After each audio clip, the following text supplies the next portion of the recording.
¿Cuál tiene mayor punto de ebullición de los siguientes líquidos? ¿NO2 o NH3 y por qué? Bien, ese era bastante fácil porque ya sabemos que el amoníaco puede dar lugar a formar enlaces de hidrógeno, o también llamados por puente de hidrógeno, y eso hace elevar el punto de fusión y el punto de ebullición, ¿sí? El NH3 porque puede formar enlaces de hidrógeno y es que son bastante intensos. El N2 es apolar y sus fuerzas de atracción son débiles. ¿Ah? Por lo tanto, se necesita más energía para romper las fuerzas de atracción intermoleculares en el amoníaco, porque las moléculas están más pegadas, más unidas, porque tienen enlace de hidrógeno, por lo tanto, le tengo que dar más energía para poder separarlas. El B dice, a una presión de 1 atmósfera, el agua hierve a 100 grados Celsius. ¿Qué condiciones de presión debe haber para que hierva a menos de 100 grados Celsius? Explique.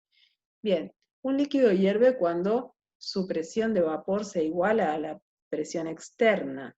Por lo tanto, si la presión externa es más baja, va a hervir a una temperatura más baja. Por lo tanto, las condiciones que deben cumplirse para que eso ocurra es que la presión sea menor que 1 atmósfera. ¿Sí? Vamos a ponerlo.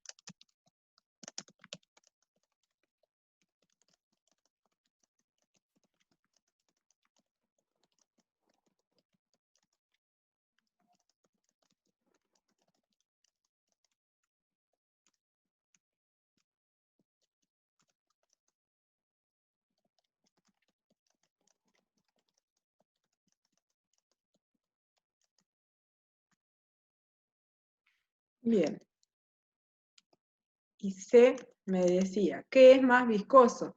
¿Aceite a 25 o aceite a 100? ¿Y por qué?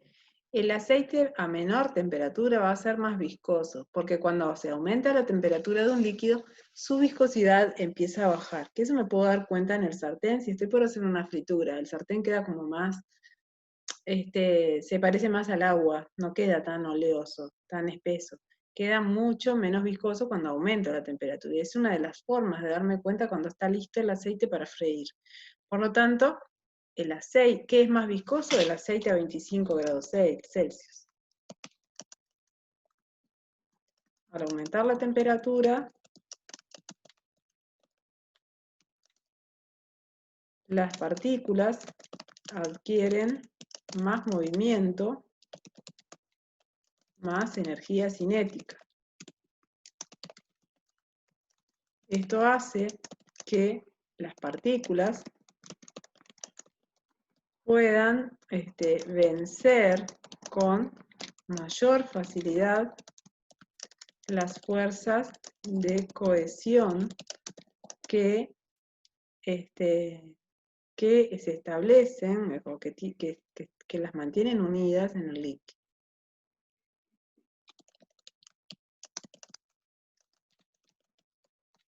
O sea, al vencer esas fuerzas, porque en realidad la viscosidad es una función es una función directa de la fuerza de atracción. A mayor fuerza de atracción yo tengo mayor viscosidad. Dije función directa, no proporcional, función directa. Bien. ¿Qué líquido tiene mayor tensión superficial y por qué? ¿El tetracloruro de carbono o el agua? Bueno, en este caso el tetracloruro de carbono es un caso muy semejante al tetrafluoruro de carbono, que es una molécula que si bien puede tener momentos dipolares en los enlaces debido a que el cloro es más electronegativo que el carbono, por compensación en el espacio, la molécula en su totalidad no va a tener un momento dipolar, va a tener un momento dipolar nulo, ¿sí? Esto va a hacer que las fuerzas de atracción entre un tetracloruro de carbono y otro que está al lado sean muy débiles, ¿sí?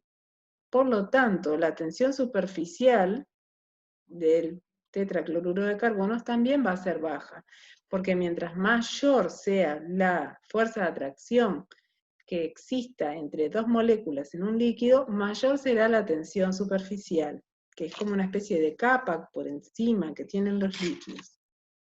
Sin lugar a dudas, el agua va a tener mucho más tensión por superficial que el tetracloruro de carbono, porque el agua sí tiene un momento dipolar neto, ¿sí? El agua es una molécula polar.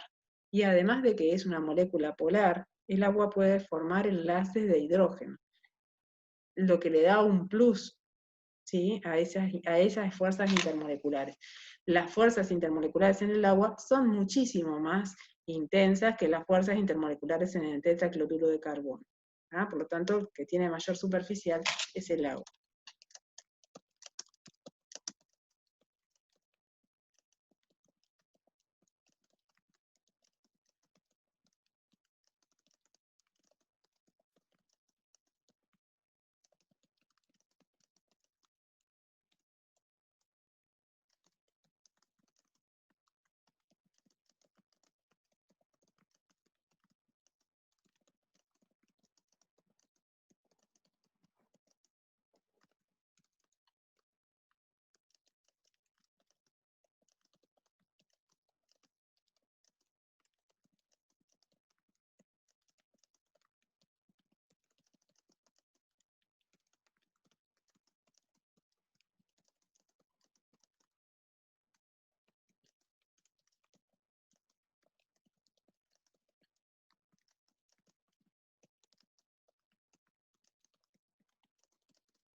Foto.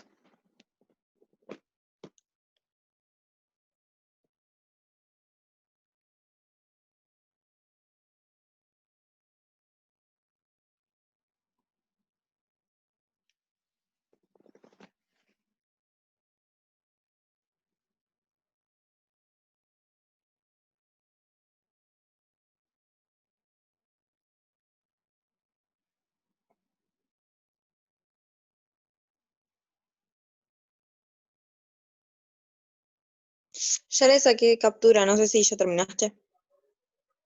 Sí.